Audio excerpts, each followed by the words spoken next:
Le seul critère commun que l'on pourrait aujourd'hui retenir pour définir le peuple celte, c'est l'utilisation d'une langue commune. En fait, on pense que ces hommes ne pratiquaient pas une seule langue, mais plusieurs langages issus des langues indo-européennes.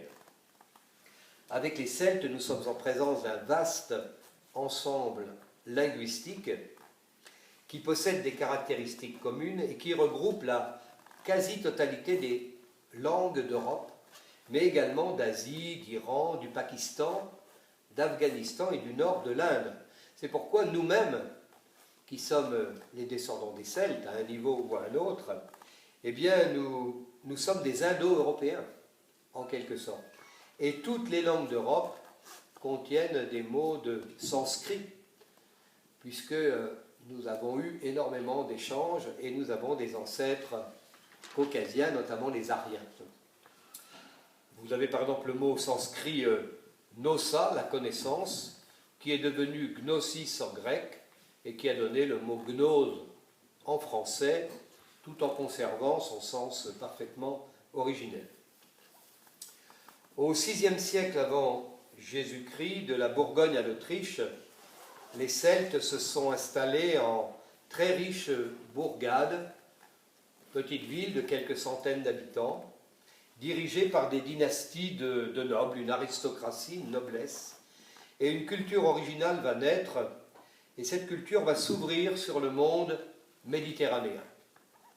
Les Celtes sont très curieux, ne se renferment pas sur eux-mêmes, vont chercher les informations de tous les côtés, et il est vrai que des orfèvres et des artisans vont s'épanouir dans toutes les disciplines et célébrer les héros, c'est-à-dire les grands guerriers de leur société, qu'ils vont hisser au rang de dieux. Les personnages les plus importants de l'organisation sociale des Celtes, ce sont les druides, mais nous en parlerons plus loin. Ensuite viennent les princes, donc l'aristocratie, la noblesse, ils représentent la fonction guerrière, ils ont la charge de défendre l'ensemble de la société.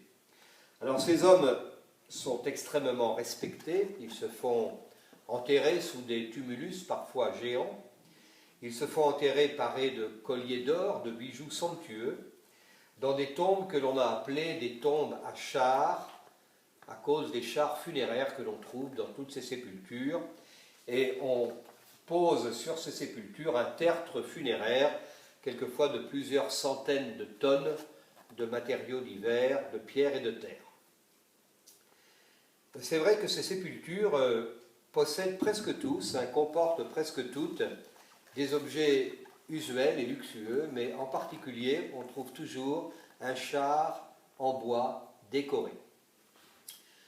Il y avait une troisième fonction dans cette société celtique, c'est celle des producteurs, c'est-à-dire la catégorie de personnes qui regroupe les agriculteurs, les éleveurs, les artisans et les commerçants, dont le rôle est de subvenir aux besoins de toute la société. On va voir apparaître avec le temps des oppidas. Alors l'oppida, c'est le pluriel de oppidum, c'est-à-dire des citadelles qui apparaissent sur les hauteurs dominant les vallées. Et les princes vont habiter sur ces lieux qui sont des sites présentant un intérêt stratégique, militaire. Et des palais vont être bâtis également sur ces oppidas. Alors si on a encore quelques informations valables sur les citadelles, on les a fouillées, on s'est aperçu qu'elles étaient des constructions à vocation essentiellement militaire. En revanche, on n'a presque jamais retrouvé la trace des palais de ces princes, parce qu'ils étaient en bois, généralement, et évidemment, le bois a disparu avec le temps. On a retrouvé sur un promontoire dominant le Danube la forteresse de la Hönneburg, entourée de 5 tumulus funéraires assez importants. Alors, cette configuration est assez commune sur les sites celtiques. C'est une citadelle en briques crues séchées sur une base de pierre, munie de tours en saillie. Alors c'est une configuration qui est assez spéciale, et on s'aperçoit en fait que c'est un architecte étranger, probablement grec, qui est à l'origine de cette architecture.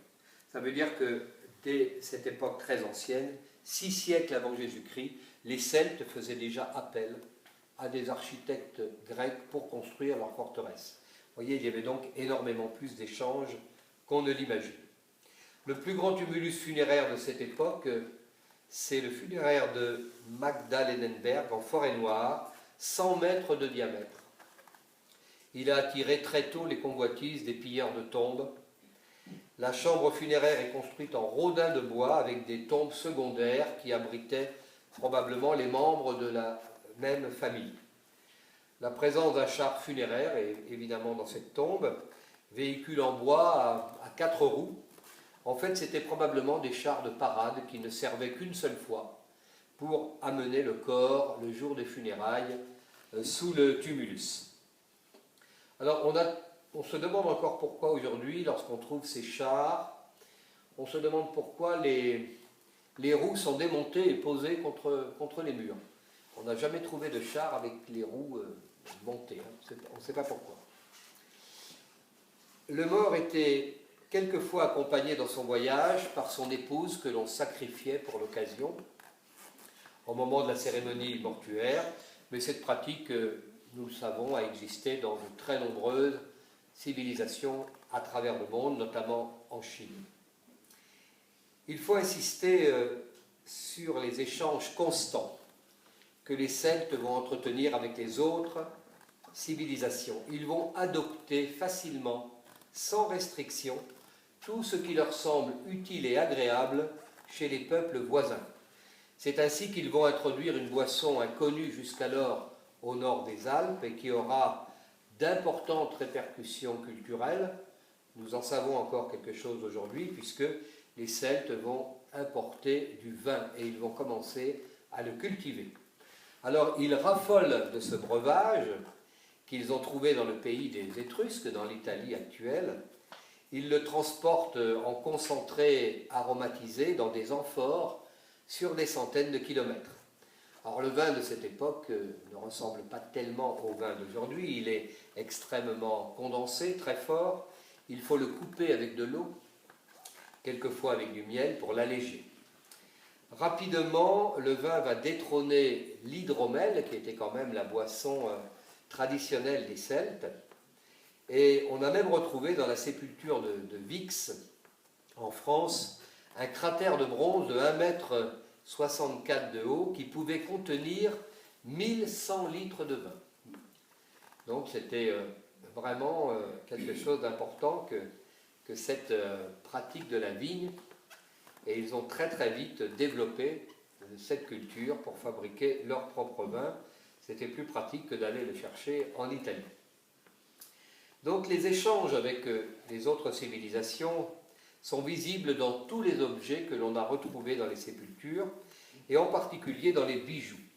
Les Celtes étaient, on pourrait dire, très coquets aujourd'hui, hein. Ils aimaient se parer de toutes sortes de bijoux. Les hommes portaient des colliers extrêmement importants, visibles, bijoux en or, surtout portés par les hommes, parce que le collier des hommes était une sorte de signe de la puissance et de l'autorité et du pouvoir. Mais les femmes également portaient des bijoux.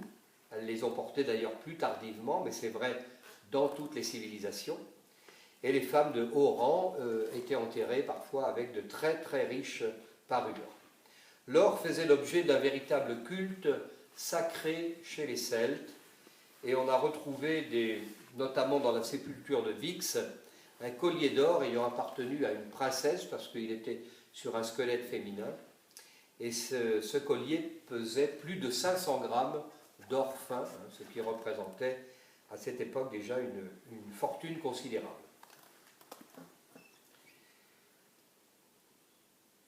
À la fin du 5e siècle avant Jésus-Christ, à l'instigation de certains chefs celtes, un processus de conquête de l'Europe va se mettre en marche. Les Celtes très vite vont un petit peu étouffer dans leurs espaces primitifs et ils vont avoir envie d'aller voir si l'herbe est plus verte chez le voisin. Alors ils vont d'abord se répandre dans l'Europe moyenne, puis dans l'Europe méditerranéenne. Les Celtes, c'est évident, vont être fascinés par l'Italie et ils vont profiter de la confusion qui résulte du déclin de la civilisation étrusque. Et alors ils vont évidemment descendre vers la Méditerranée. C'est pourquoi on parle ici dans cette région de civilisation celto-ligure, hein. C'est la rencontre des populations celtes qui arrivent et qui se fondent avec les Ligures qui occupaient les lieux. L'Italie devient une proie facile et les premiers envahisseurs celtes vont arriver par le nord des Alpes et ils vont déferler en grand nombre sur toute la péninsule italienne. Ils ne se sentent pas vraiment étrangers en Italie parce que les populations des Alpes italiennes sont très souvent déjà de souche celtique. Donc, en quelque sorte, ils continuent une installation commencée depuis assez longtemps. Au début du IVe siècle avant Jésus-Christ, le processus de conquête va s'affirmer. Il va falloir trouver de plus en plus de nouveaux territoires de subsistance parce que les gens sont de plus en plus nombreux. Il faut nourrir tout le monde. Et alors, on va mettre au point ce qu'on a appelé le ver sacrum en latin, c'est-à-dire l'émigration sacrée. Une partie de la population va être sélectionnée et on va assigner cette population à la colonisation de nouvelles terres. On pense à ce moment-là, vers donc le IVe siècle avant Jésus-Christ, que l'on va demander à 300 000 Celtes, hommes, femmes et enfants, de se mettre en mouvement et de descendre vers le sud pour occuper de vastes territoires.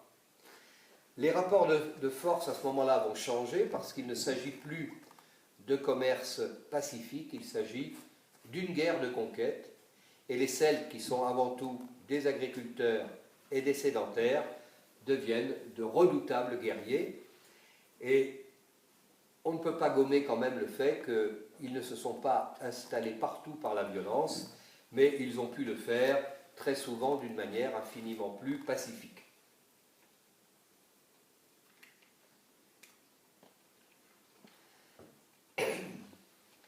La vague humaine qui est à l'origine du peuplement celtique d'une grande partie de l'Italie est propagée par une invasion extrêmement dynamique qui touche d'abord le pays étrusque.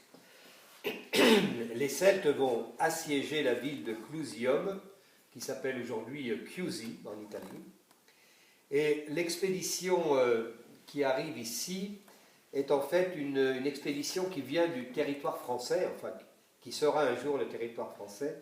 Ce sont les Sénons, c'est un peuple qui vient du bassin de l'Yonne, et ce sont eux qui sont les principaux artisans de la conquête italienne. Ils marchent même vers Rome. Alors les Romains, évidemment, ne sont pas du tout satisfaits de voir débarquer ces guerriers, donc ils vont s'opposer aux envahisseurs, mais les Celtes sont plus forts que les Romains. Les Romains de cette époque ne sont pas encore extrêmement bien organisés, et les Celtes vont parvenir à pénétrer dans Rome. Ils vont piller la ville, la dévaster et l'incendier. Aucune honte va être épargnée aux Romains, et les Celtes vont exiger des rançons énormes en métaux précieux. Alors les tribuns romains vont évidemment vont négocier les termes de la rançon.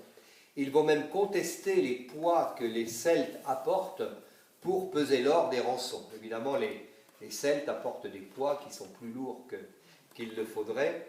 Et on voit même le célèbre chef celte Brennus qui, à un moment donné, au milieu des contestations, ajoute son épée sur un plateau et dit « malheur aux vaincus » en exigeant un poids d'or supplémentaire. Alors là, nous sommes en moins 386. Les Celtes vont donc occuper Rome et toute la plaine du Latium pendant environ 7 mois. Nous avons des détails importants sur cette occupation parce que l'écrivain romain Tite-Live nous a rapporté ces faits avec beaucoup de détails. Dans son histoire de